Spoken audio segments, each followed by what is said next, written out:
Hello everyone, नमस्कार सभी को। स्वागत है आप सभी लोगों का आपके अपने यूट्यूब चैनल टॉक मास्टर पर। जैसा कि आपको आज की इस वीडियो के थंबनेल से पता लगा होगा कि जैसे कुछ वर्ड्स होते हैं जब आप इंग्लिश बोलते हैं तो उस समय क्या रहता है, उसमें कुछ गलतियाँ निकल आती हैं और आप उनको गलत तरीके से यूज़ कर लेते हैं। और जैसे आप गलत बोलते हैं तो एक अच्छा पढ़ा लिखा आदमी जो अंग्रेजी का अच्छा ज्ञाता है, लैंग्वेज का अच्छा जानकार है, लैंग्वेज का अच्छा जानकार उसी व्यक्ति को कहा जाता है जो किसी भी भाषा को अच्छे से सुनना, बोलना, पढ़ना, लिखना जानता है, राइट। तो क्या रहता है जब आप इंग्लिश में बात करते हैं तो ये कुछ वर्ड्स ऐसे जो भी मैं आपको लिखवाने वाला हूँ बोर्ड पर, जब आप इन्हें यूज़ करते हैं, जब आप बोलते हैं तो होता क्या है कि बोलते हुए तो बिल्कुल सही लगते हैं, लेकिन जब इनको असल ग्रामर के नियमों से देखा जाए तो इसमें बहुत बड़ी एरर मानी जाती है, राइट। तो आइएगा मैं बताता हूँ वो वर्ड्स कौन कौन से हैं और अपनी अपनी नोटबुक में आप साथ साथ लिख भी लेंगे। तो वर्ड नंबर फर्स्ट है, जैसे मैं एक बात करता हूँ, बोलो be use to. Be use to, right. लिखें एक बार, फिर अब हम समझाने पे आते हैं। एक बार लिख लीजिएगा, फिर हम समझाने पे आएंगे।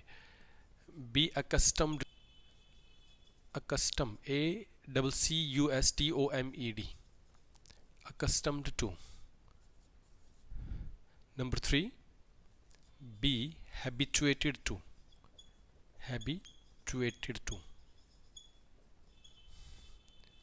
Fourth, be inured to, inured, be inured to.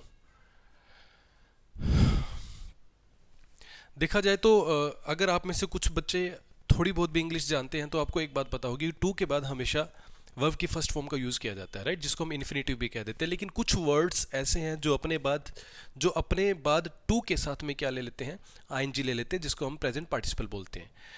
ऐसे ही कुछ शब्दों में से कुछ वर्ड्स मैंने यहाँ पे लिख दिए हैं, जैसे कि used to, accustomed to, habituated to, inured to. देखा जाए तो इन तीनों का, तीनों का नहीं, इन चारों शब्दों का जो मतलब है वो एक ही है, क्या, किसी काम को कर करके क्या हो जाना, अभ्यस्त हो जाना। जैसे कि जब कोई भी ऐसा काम जिसको आप शुरू में करते हैं तो उस समय क्या होता है, वो काम आपसे नहीं होता है, लेकिन आप जैसे हाथ पांव वाला आदमी उस काम को, दूसरा कोई आप जैसा हाथ पांव वाला आदमी उसी काम को बहुत आसानी से कर लेता है। उदाहरण के तौर पर, जैसे आपने कभी टेलीविज़न पर देखा होगा, एक लड़की रस्सी के एक सिरे से दूसरे सिरे पर चल कर जाती है, राइट, और इस तरीके से एक एक एक उसके हाथ में एक बैलेंस बनाने के लिए एक डंडा होता है, राइट, और बहुत आसानी से वो क्या कर लेती है, उस रस्सी पर वॉक करते हुए चली जाती है। लेकिन अगर ऐसा ही कुछ आप या मैं करना चाहें तो शायद हमसे नहीं होगा। वो इसलिए क्योंकि अब वो लड़की उस काम को कर करके क्या हो गया, यूज टू हो गई है। क्या हो गई है, यूज टू, एक्स्टम्ड हो गई है, इनर्ड हो गया, हैबिचुएटेड हो गई है, राइट। किसी भी काम को जब हम कर करके अभ्यस्त हो जाते हैं तो उसकी इंग्लिश जो बनती है वो इन चार वर्ड से बनाई जा सकती है। या तो आप यूज टू कह सकते हैं, एक्स्टम्ड टू कह सकते हैं, या फिर हैबिचुएटेड टू या इनर्ड टू, राइट। एक और एग्जांपल देता हूँ मैं आपको। जैसे आप विदेश में जाएंगे तो वहाँ पे जो ड्राइविंग है वो क्या है, वहाँ लेफ्ट हैंड ड्राइविंग है, राइट, और हमारे यहाँ पे हिंदुस्तान में क्या है, राइट हैंड ड्राइविंग है। अगर वहाँ का कोई विदेशी आदमी या कोई फॉरेनर जब हमारे यहाँ की कार को ड्राइव करता है तो वो नहीं चला पाता है, राइट। क्यों नहीं चला पाता, क्योंकि वहाँ पर कौन सी ड्राइविंग है, वहाँ जो ड्राइविंग है वहाँ जो है लेफ्ट हैंड ड्राइविंग है, और हमारे यहाँ पे क्या है, राइट हैंड ड्राइविंग। वो उस चीज़ का यूज टू नहीं है, राइट। लेकिन जैसे जैसे वो यहाँ रहेगा और प्रैक्टिस करेगा तो उसका धीरे धीरे क्या हो जाएगा, वो काम कर करके क्या हो जाएगा, अभ्यस्त हो जाएगा, मतलब यूज टू हो जाएगा। इंग्लिश में हम कहेंगे यूज टू। कहता मैं इस काम को करने का यूज टू हूँ, मैं इस काम को करने का हैबिचुएटेड टू हूँ, राइट, मैं इस काम को करने का एक्स्टम्ड हूँ, इनर्ड हूँ, राइट। तो ऐसे में क्या करना है आपको, ऐसे कोई सेंटेंस जब बनाए जाते हैं इंग्लिश में कि मैं इस काम को करके क्या हो गया हूँ, अभ्यस्त हो गया हूँ, राइट। तो किसी भी काम को शुरू जब आप करते हैं, जब भी कोई काम आप करते हैं तो शुरू शुरू में क्या होती है, प्रॉब्लम आती है, लेकिन समय के साथ जैसे जैसे आप प्रैक्टिस करते हैं तो आप उसके क्या हो जाते हैं, बोलो यूज टू हो जाते हैं। क्या हो जाते हैं, यूज टू हो जाते हैं। फॉर एग्जाम्पल मैं कह सकता हूँ Ajay is used to living in hostel. Ajay is use to living in hostel. और ध्यान रखें इन टू के बाद ये जो टू आ रहे हैं इनके बाद कभी भी वर्ब की फर्स्ट फॉर्म नहीं आती, इनके बाद क्या आता है, वर्ब में आईएनजी लगता है, आई मीन टू से प्रेजेंट पार्टिसिपल लगता है, राइट। इस बात का आप जरूर ख्याल रखें। और ये सिर्फ वर्ड्स नहीं है इंग्लिश में कि जो टू के साथ आईएनजी लेते हैं, और भी ऐसे वर्ड्स हैं। फॉर एग्जाम्पल एक वर्ड होता है हमारे पास, बोलिए, बोलो addicted to. Be addicted to, be addicted to. ये भी अपने साथ क्या लेगा, वर्ब में आईएनजी ले लेता है, आई मीन टू से प्रेजेंट पार्टिसिपल अपने साथ लगवाता है। इसी तरीके से एक और रहता है बी डेडिकेटेड टू, किसी भी काम के प्रति समर्पित होना, that is called dedicated to.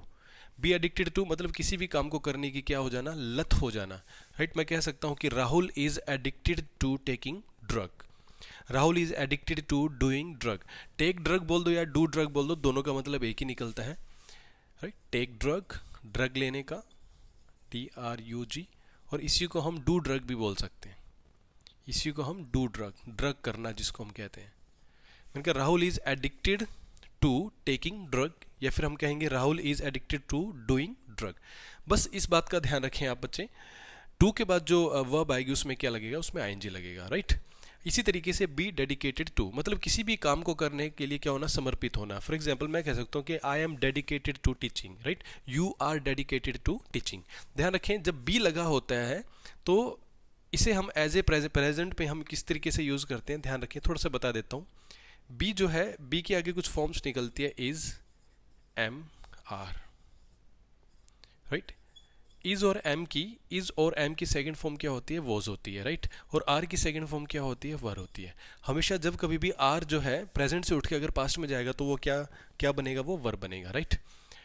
और इसी तरीके से इन सभी की थर्ड फॉर्म जो बनती है वो बीन बनती है। वर्ब की थर्ड फॉर्म ये सेकंड फॉर्म में कंसिडर किया जाता है, और ये कौन सी form, first form. And this is called guys base form. इसको हम बेस फॉर्म कहते हैं। This is called base form, right. अगर आप इन चीज़ों की बड़ी डेप्थ में अब इन चीज़ों को सीखना चाहते हैं तो आप मेरी एप्लीकेशन जो है टॉक मास्टर, आप अपने प्ले स्टोर पे जाकर के उसको डाउनलोड करें, और उसमें हमारा स्पोकन इंग्लिश का कोर्स बना हुआ है जिसमें 2 से ढाई महीने की आपकी क्या रहेगी, ट्रेनिंग रहेगी। आप उसमें जाकर के अपने आप को एनरोल करवा सकते हैं, और लगातार रोजाना 1 घंटे का सेशन लेकर के आप अपने इंग्लिश को बहुत अच्छे से क्या कर सकते हैं, इंप्रूव कर सकते हैं, राइट। एनीवे, तो वापस आते हैं।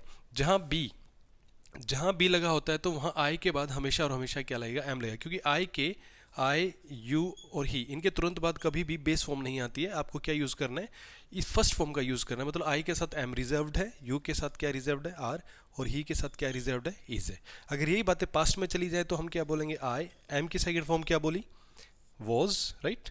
और यू की सेकेंड फॉर्म क्या होती है, सॉरी यू की सेकेंड फॉर्म नहीं, मतलब यू के साथ आर है तो आर की सेकेंड फॉर्म क्या होगी, वर। और ही के साथ क्या आता है, ही इज है तो इज की सेकेंड फॉर्म वॉज हो जाएगी, अगर हम इन्हें पास्ट में यूज़ करेंगे तो, राइट। इसी तरीके से मैंने कहा आई एम, अगर मैंने कहा ये बी के साथ मैं आई लगा दूँ, बी के पहले आई लगा दूँ तो ये बी अपने आप को किस में बदल लेगा, एम में। आई एम यूज टू, मैंने कहा I am use to living in the hostel, I am use to teaching, I am use to teaching. भाई मैं तो पढ़ाते पढ़ाते क्या हो गया हूँ, अभ्यस्त हो गया हूँ। पहले जब मैं पढ़ाता था तो उस समय मुझे क्या रहता था कि मैं पढ़ा नहीं पाता था, लेकिन अब जैसे जैसे मैंने रोज़ पढ़ाया तो मैं इस काम को कर कर क्या हो गया, अभ्यस्त हो गया, राइट। तो हमेशा ध्यान रखें, इसे हिंदी में लिखेंगे, किसी भी काम को करने के लिए समर्पित होना, एडिक्टेड टू लत होना, और इन सभी का एक ही मतलब है, be use to, be accustomed to, be habituated to, be inured to. इसके साथ हिंदी में लिख लेना, किसी भी काम को कर करके जब हम अभ्यस्त हो जाते हैं तो हम वहाँ पे क्या यूज़ करते हैं, use to, accustomed to, habituated to, inured to, right. और ध्यान रखें इन सभी के साथ क्या आएगा, टू के बाद वर्ब की फर्स्ट वर्ब की ING, मतलब वर्ब के साथ जो है उसमें क्या लगेगा, ING लगेगा। वर्ब की फर्स्ट फॉर्म के साथ हमें क्या लगाना, वहाँ ING लगाना है। वर्ब हम किसको कहते हैं, एक्शन। मतलब एक्शन मतलब क्या होता है, काम होता है, उठना बैठना, खाना पीना, रोना धोना, जीना मरना, सोना, ये सारे हमारे क्या होते हैं, काम होते हैं, राइट। बगैर काम के जीवन है नहीं, ये बात आप लोगों को पता है। तो हमें काम का नाम लगाना और उस काम में क्या लगाना, ING लगाना। जैसे कि एक ये काम मैंने बताया, राइट, ड्रग करना, ड्रग लेना, राइट। डांस वाला भी एक काम होता है, जैसे मैंने कहा अभी he is used to dancing, he is accustomed to dancing, you are accustomed to dancing, I am accustomed to dancing, right. I am habituated to dancing, you are habituated to dancing, you are habituated to taking tea। तो इस तरीके से आप क्या कर सकते हैं, बोल के अपनी जुबान को क्या दे सकते हैं, एक्सरसाइज दे सकते हैं, right. So thanks for watching my video guys, do not forget to subscribe my channel. Thank you so much, bye bye.